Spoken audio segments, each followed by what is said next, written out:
ডিসেম্বরের মধ্যে দেশের দুর্যোগ প্রবণ জেলাগুলোর ১.৫ কোটির বেশি মানুষ বড় ধরনের খাদ্য সংকটে পড়তে যাচ্ছে। আর চরম অপুষ্টির সম্মুখীন হতে যাচ্ছে ১৬ লাখ শিশু। রোহিঙ্গা ক্যাম্প সহ দেশের ৩৬ জেলার ৯ কোটি ৬৬ লাখের বেশি মানুষের খাদ্য নিরাপত্তা এবং পুষ্টির অবস্থা বিশ্লেষণ করে এই তথ্য প্রকাশ করেছে খাদ্য মন্ত্রণালয়ের খাদ্য পরিকল্পনা ও পরিধান ইউনিট এবং জাতিসংঘের ৩ সংস্থা। এমন সংকট থেকে বাঁচতে সামাজিক সুরক্ষা ব্যবস্থা নিশ্চিত করা সহ সমন্বিত পরিকল্পনার পরামর্শ বিশ্লেষকদের। দেশের সর্বদক্ষিণের ২ উপজেলা টেকনাফ এবং উখিয়া, যেখানে ২০১৭ সাল থেকে আশ্রয়ে আছেন বিপুল সংখ্যক রোহিঙ্গা জনগোষ্ঠী। টানা তৃতীয়বার অর্জন করেছে দেশের সেরা সুপার ব্র্যান্ড স্বীকৃতি বসুন্ধরা টিস্যু। রোহিঙ্গাদের অবস্থান আছে নোয়াখালীর ভাসানচরেও।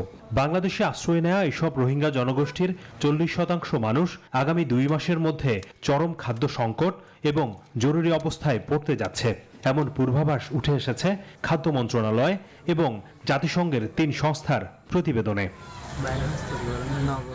শুধু রোহিঙ্গারাই নয়, ডিসেম্বর নাগাদ দেশের দুর্যোগপ্রবণ জেলাগুলোর ১ কোটি ৬০ লাখ মানুষ বড় ধরনের খাদ্য সংকটের সম্মুখীন হবে। দেশের ৩৬টি জেলার ৯ কোটি ৬৬ লাখ মানুষের খাদ্য নিরাপত্তা এবং পুষ্টির অবস্থা বিশ্লেষণ করে এই তথ্য প্রকাশ করেছে খাদ্য মন্ত্রণালয়, জাতিসংঘের খাদ্য ও কৃষি সংস্থা, ইউনিসেফ এবং বিশ্ব খাদ্য কর্মসূচি WFP।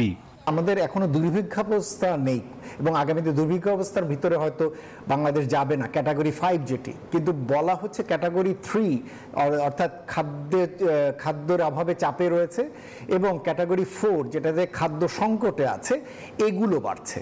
এবং এইগুলো বাড়ছে হলো মূলত দক্ষিণাঞ্চলের বেশ কিছু জেলা এবং উত্তর পশ্চিমাঞ্চলের বেশ কিছু জেলাতে আমরা এই সংকটগুলো দেখতে পাচ্ছি। প্রতিবেদনে বলা হয়েছে, জানুয়ারি থেকে ডিসেম্বরের মধ্যে 18টি দুর্যোগপূর্ণ জেলার ১৬ লাখ শিশু তীব্র অপুষ্টির সম্মুখীন হতে যাচ্ছে। একই সময়ে ১,১৭,০০০ অন্তঃসত্ত্বা এবং শিশুকে বুকের দুধ পান করানো মা তীব্র অপুষ্টিতে ভুগতে যাচ্ছে। যখনই কর্মসংস্থান কম হয়, মানুষের আয় কমে যায়, স্বাভাবিকভাবেই সেটা দারিদ্র বৃদ্ধির কারণ। সাম্প্রতিককালে বিশ্বব্যাংকের একটা প্রতিবেদনেও দারিদ্র বৃদ্ধির কারণ বলা হয়েছে।